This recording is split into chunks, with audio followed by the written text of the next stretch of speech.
idea that I thought might be fun where I would do a combo, a part cooking class and a part Bible class. So I'm gonna do my best here to put together one of my favorite family recipes while I tell you a Bible story. So the recipe that I'm going to put together is pancakes. It's my favorite breakfast recipe. It's the thing that my family likes to eat every year, especially on New Year's Day. We make these pancakes every year on New Year's Day, and we make them in all different kinds of varieties. So sometimes my kids want chocolate chips or bananas or pecans or blueberries, and this is an awesome recipe that you can follow, and you can mix in whatever things that you love the most inside your pancakes.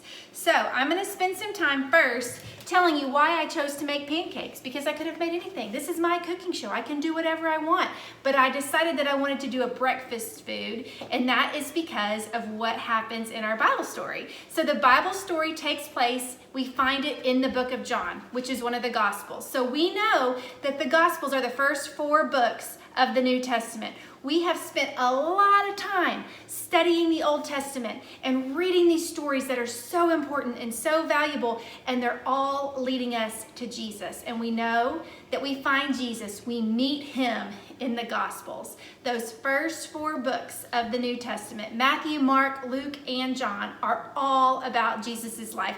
The entire point of the Gospels is to tell us everything about Jesus. And this story that we find today is in the book of John. It's at the very end of the book of John, in John 21. And it happens after Easter. So we know that last Sunday, we celebrated Easter Sunday. We celebrated the fact that Jesus was alive, that he was killed and he was crucified and he was buried and then he was resurrected. His story is different from anyone else's because he was resurrected from the dead. He is alive. And so in this part of the story, this is right where we pick up, which is actually right where we are right now in our worlds, right? So here's what happens. Jesus has met up with his disciples, which we know are his friends, the people that he spent time with when he was on earth doing life with them. He met up with them, he revealed himself to them, and they believed him. They saw, this is Jesus. This is exactly what he said was going to happen, and it came true. So, a few days after he first revealed himself to his disciples, he meets up with them. Now, here's what I want to talk to you about. I feel like the disciples were exactly like we are. We find ourselves in this exact same moment. We just celebrated Easter. We know that it's true. We believe it. Okay, but now what? We all have our lives to live, and that was the same thing with those disciples. They had a regular life they had to live. We know that a lot of them were fishermen. And so after Jesus appears to them, their lives kind of have to keep going, just like ours do. And it's kind of like, okay, now what? How? Now that we know that this is what happens in the story, what about our story, what about our lives are going to be different because we know that Jesus is alive? So his disciples, I'm going to get busy cooking or else I'll just talk and I'll never have these pancakes made. So the first thing we need for this recipe is 1 cup of flour. And I will tell you that I will share this recipe with you at the end of the video because I'm going to be talking so much that I may forget to say things. So don't worry if you can't see exactly what I'm doing. I'm going to keep you up to speed at the very end with the actual recipe. So we know that Jesus's disciples some of them were fishermen, and so they went fishing. They had to go back to work and they went fishing. And the Bible tells us in John 21 that they went out on their boat and they fished all night long and they caught absolutely nothing. Okay, so that's a lot of work, isn't it? Next, I'm going to take some baking powder and I'm going to put 3 teaspoons into the flour, just like this. So they went fishing, they fished all night long, they caught nothing. The next morning, they are making their way back onto the shore with an empty boat, no fish to show for. Now remember, this is their job, this is how they make money, and it's probably how they fill their tummies up and how they feed their families is with these fish. So they're pulling back onto the shore and they're probably exhausted and really defeated. And there's a man and he's standing on the shore. Who do you think the man is? It's Jesus. And he calls out to them and he says to them, have you caught anything? They say, no, we haven't caught anything. Well, here's what I want to think about for just a second. Next, I'm going to put in a half of a teaspoon teaspoon of salt and mix that in with the flour and the baking soda. Whisk, whisk, whisk. All good to go. Now, when Jesus saw them and he asked them, did you catch anything? Do you think Jesus knew the answer to the question? Yes, of course he did, because he's Jesus and he knows the answers to the questions before he asks them. But here's the thing. I think Jesus knew that it was important that they recognized they needed some help. They said, no, we have not caught anything. And so he said, okay, let me tell you what to do. Take your nets and cast them to the other side of your boat and see what happens. So they did that. They took their nets from the side of the boat that they were fishing on, and they put them on the other side of the boat. And the Bible tells us that the nets were full of fish. So full of fish that they pulled it in, but their nets were strong enough and they did not break. Okay, hang on just a second. Pause right there. It's time to mix in the wet ingredients. So what we're gonna do now is we're gonna take some milk and we're gonna put in not a half, 3/4 of a cup of milk. And I'm just gonna use this same little cup here. So 3/4 of a cup of milk, voila. And then while I'm going with the wet ingredients, I'm also going to put in 2 tablespoons of oil. Sometimes I use melted butter, but today I'm using oil. So there you go. And I'm gonna mix this up. Ooh. Ooh. Ooh. Mix up those wet and those dry ingredients. Don't worry, I have not forgotten about the Bible story. I'm gonna get right back to that. But I got a lot of mixing to do. Also, you need 1 egg. Now I'm gonna show you my commitment level to this video and how much it has to work. I'm down to my very last egg. So this has got to work. There's no retakes on this video, which is terrifying, but true. So I'm gonna mix that egg in there and get it all mixed together really, really good. So now here's where we're at in the Bible story. We know that Jesus has given them instructions. Put your nets on the other side, pull it in, see what you get.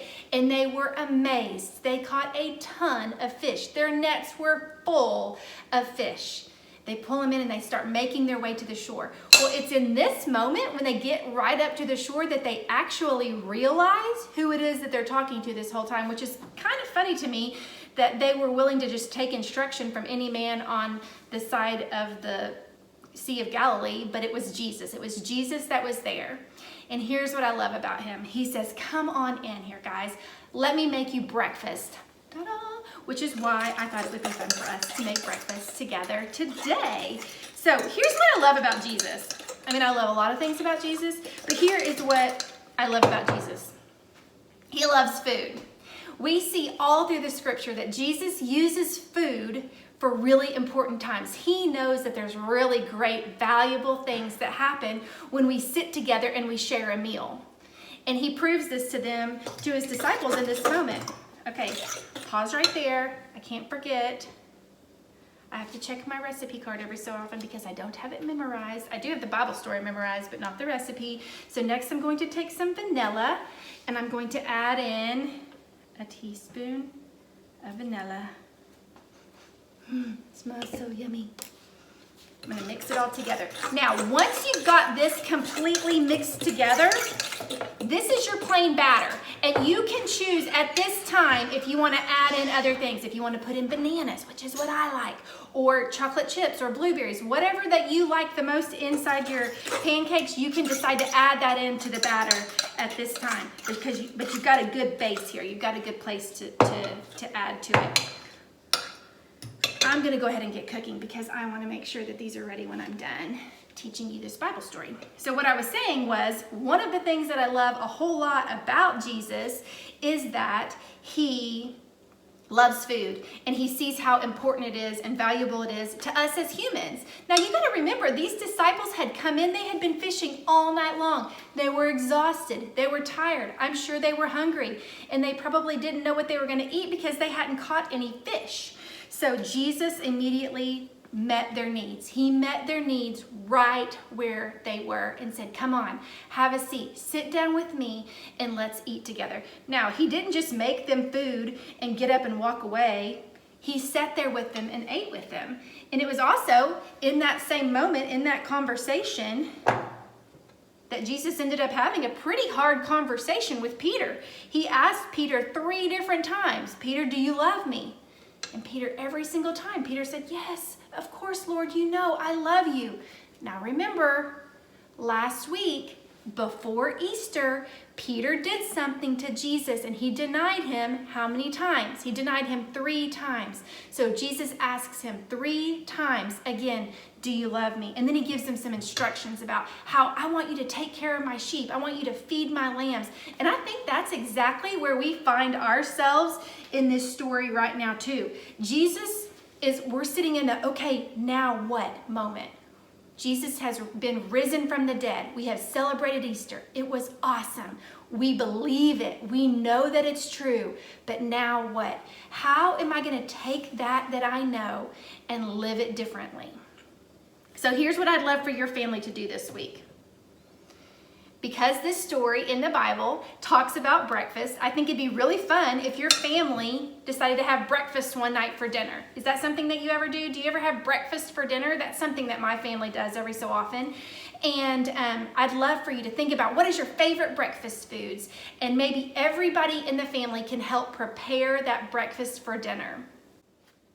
And then as you're gathered at your table and you're enjoying your breakfast, I want you to talk about this story. Read it. Look it up. It's in John chapter 21. Family decides to do. That's what I think is the right thing. Everybody get together. Everybody get in the kitchen. Work hard. Bring all of your ingredients together and create your breakfast meal, and then sit down and talk about it, just like Jesus did. He didn't get up and walk away. He sat there with his disciples, with his friends, and talked to them. And sometimes in that moment, he had to have a hard conversation. Sometimes we have to have hard conversations. But I also think we can just talk about, okay, how are we going to be different because of this story? What are we going to do? Whoa, did you see that? Those just fell on top of each other. That's going to make for quite a fat pancake. It's like a double-decker pancake. Anyways, moving right along. I think that it's always worth it to talk about it. Here's the deal. Jesus loves the sound of our voice. Each and every one of us. He loves the sounds of our voices. He loves when we spend time together talking about him. So spend some time together this week as a family, eat some yummy breakfast foods, and talk about, what am I going to do different now? How am I going to act different now after the Easter story? If I believe that Jesus was raised from the dead after 3 days and was living and walking around amongst his disciples, which we do believe. We know it's true because we read about it in our Bible. What about me is going to be different? I still have to go to work, just like those disciples did. They still had to go fishing. You may still have to go to school, even if you're going to school from your kitchen table and you're not going to your school building anymore, but you're still living your life. Think about it. Talk about it. What are the things that are different now because we know the end of the Easter story? So I hope you enjoyed my cooking class today. I gotta say, I am pretty proud of myself right now. I didn't know if I was gonna be able to do this or not. And look at these pancakes. I mean, hello, tall, fluffy, yummy goodness. Have a great week.